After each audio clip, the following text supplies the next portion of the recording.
Do you have any piano roll papers? These are perfect for this printing. So I have a lot of those and I never use them. I also have calligraphy Chinese paper that I bought. It's a big roll and I never did anything with that. So yesterday I started to print on them. Look at that. So with the piano roll papers, you can have different colors. So this one is pretty like light.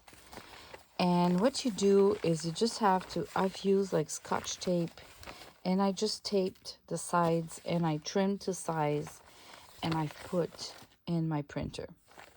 And I printed those labels kit that I have.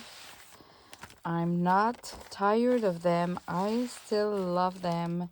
You have some numbers, you have some neutral colors, you have some pink and different colors there. I also printed my collage pages. It's a kit that I called collage. I have the fabrics like that, but you have the printable, the digital kit. So you have some in blue, the blue. Look at that. So I'm not planning to use the whole page. It's always just taking parts of the paper like this, or the girl there and the writing there and that washi tape and portions of this wallpaper. You see what I mean? This is the same. The printer started having issues with the ink, so it's very faded, but still good. So I'm keeping it. What else do I have? I printed a bunch of the same, so I think you saw this one. The labels we have, there's different sizes, so I just printed whatever was already sized. These are like the small versions, and you have medium sizes and you have bigger sizes. And this is the calligraphy paper. The only thing I don't like about this one is that there's kind of lines in the paper for the calligraphy, like, you know, to write straight. So we see the lines. I'm not a big fan of lines through it, so maybe not perfect for this. But anyway, the piano roll papers, I am in love. And now I'm going to show you how I use them in a junk journal. I just wanted to show you what it looks like to kind of tear those labels apart. The good thing with the piano roll paper is that you just do a little fold and you tear and it follows the fold, and it's very, very satisfying to kind of cut or tear down. So I decided to do a big batch of them just because I had such a great time. I was listening to a podcast and I would go on and on with that. So really, like, I really think that if you prepare them in advance, you print a bunch, you cut them into smaller sizes, you're gonna use them all the time. But if you have to think about printing a page and then finding which design you want on it and then trimming it to size, you'll never use them. So the good thing to do is to do like I've been doing, a big batch. I still have a lot to go, and I was happy about that. I ended up keeping like 3 or 4 pages because they are duplicates like third or fourth time. So there was enough of those designs in my pile. So when the pile will be a little bit lower, I can maybe trim them down again, or I can offer some in my shop maybe. Doing this I was listening to a podcast of a lady, and she was talking about, the process. Do we do junk journals just for the result, the end results? Or she was not even talking about junk journals. She was talking about crocheting and just crafting in general. And that made me realize, I do not craft just for the end result. This is the question that I get most of the time from family members, aunts and uncles that lives away, and eventually they learn that I do junk journals, or they come to my place and they see my workshop and they look at that, or friends or neighbors, people that see my workshop, and most of them end up asking me, yeah, okay, but what do you do with that? like like if it's not useful. And I mean, I understand, but the real answer to that, it's I love the process of creating. I love making them. I don't really care if they're loved or not at the end, if they're beautiful or not at the end. I don't really care if they are going to be useful or not, if I'm going to sell them or not. What I love is the creativity process. I love to be surrounded by beautiful papers. I love to mix papers and fabrics and embroideries and laces. I love to be in my workshop and look at my shelves of laces and beautiful things. Keep in mind the importance, it's about the process. It's about having a great time creating, having fun, but it's the process that matters. It is sitting at your desk and having fun creating. I have a basket of creations that are completed or to be completed. And I just took a pile of it and I looked at if I can improve it. So here, that was just a leftover. I just added this there. You know, these piano roll papers are just the perfect little thing to add.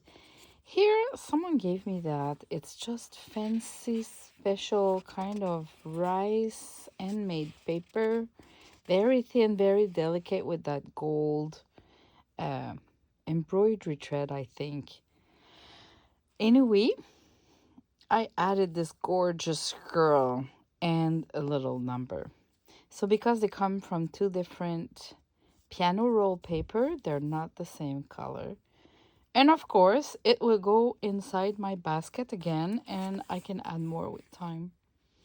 Here, I had a couple of those cards that I coffee stained at some point or tea stained, and I just added a little piano roll paper here in the corner. I made a couple like that. I'll show you later. This was already done, and I added the piano roll paper here. So I already had this fake washi tape with some vellum paper, like the tracing paper that is printed on. And now we have the piano roll paper here. Isn't it gorgeous? It really helps you to add more to it. This, I don't know why. This, you have a piano roll paper here, and I've added a little one here. So it adds more.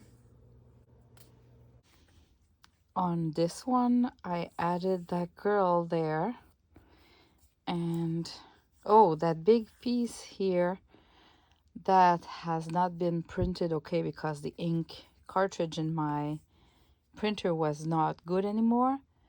Still, I love it. I love it, so I placed it there. And I did some faux age tape yesterday, so this one I added a faux tape and just a scrap piece of the piano roll at the back. Just giving you some ideas. Here, just added this little piece of the piano roll.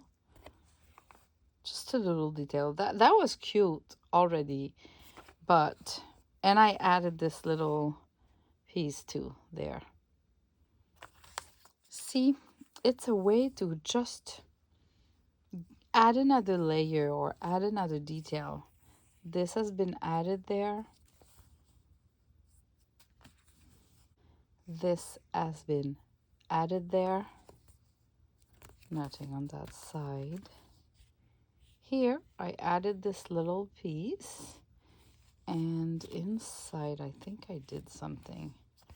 No, I didn't do anything, and I added this piece here.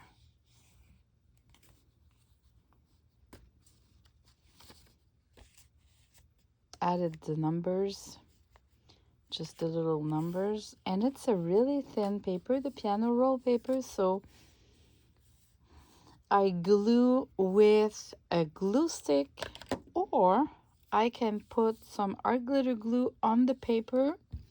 Not the piano roll paper, but let's say if I want to glue it here, I can put a little bit of art glitter glue, and I smudge it with my finger so it doesn't seek through the paper. Just an envelope. This is kind of a page ready to go. I changed my mind. See, it was sewn somewhere at some point, and I changed my mind. I added this piece here. In a little booklet, I added this little piece here, and I added another one here. I added the numbers here.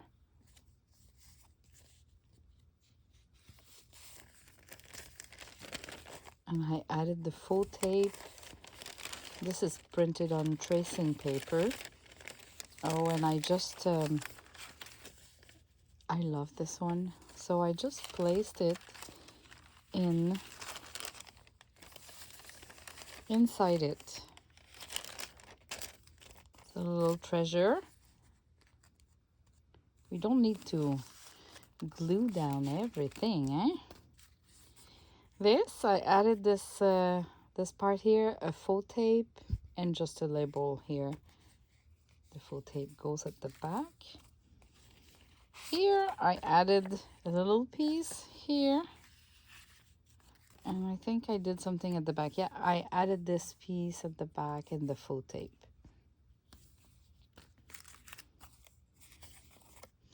This one, I'm going to probably add a fussy cut at some point. But the white fabric that you see peeking here was had like a book and some glasses printed on, and it's been in my stash for like 4 years, and I never used it because it never matched my style with my books, I guess. So I covered it with that, and later on I'm gonna add a fussy cut and use it in one of my journals. This was from a project that I did in the past that I never completed. So it's a tattooed lace, and only this piece was glued to the corrugated cardboard. So I added this piece of the piano roll, and I filled the back with another piece of the piano roll and some tracing paper that has embossed.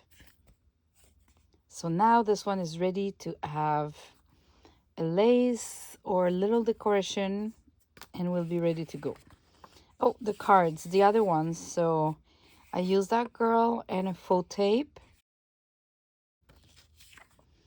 And here another one with full tape as well. Okay, I have this little envelope.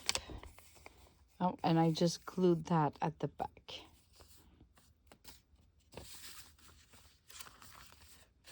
This is an ongoing project. It's an envelope from the tea kit, but I didn't glue the pages, and I've created a little mini journal to go in, but see, I never completed it and never attached the signature, but the signature would be attached here, and this is kind of the back. So I've been through and I thought maybe I can add, like if it's for a journal, so on a tracing paper it's kind of perfect because it's so thin and it glues very well with just the glue stick. And I had this here where the paper finishes here and it was tiered, and then some tracing paper, but I added the piano roll paper here. And then I added that girl again. I have 9 of them because I've printed 9 times on my paper, so I love this. I love this. And I think that's all for this one. Yeah. And that one, that's another one. Let me show you. That's another kind of, there's a pocket there that I did in the past. It's kind of a flip long slim journal. So I added one here. Just a little piece. And I think I added one. Yeah, I added another one here. So it's really easy to add everywhere. Everywhere. If you don't see them and have them ready to go, you won't use them. But I can tell you, if you have them handy, you're going to use them all the time.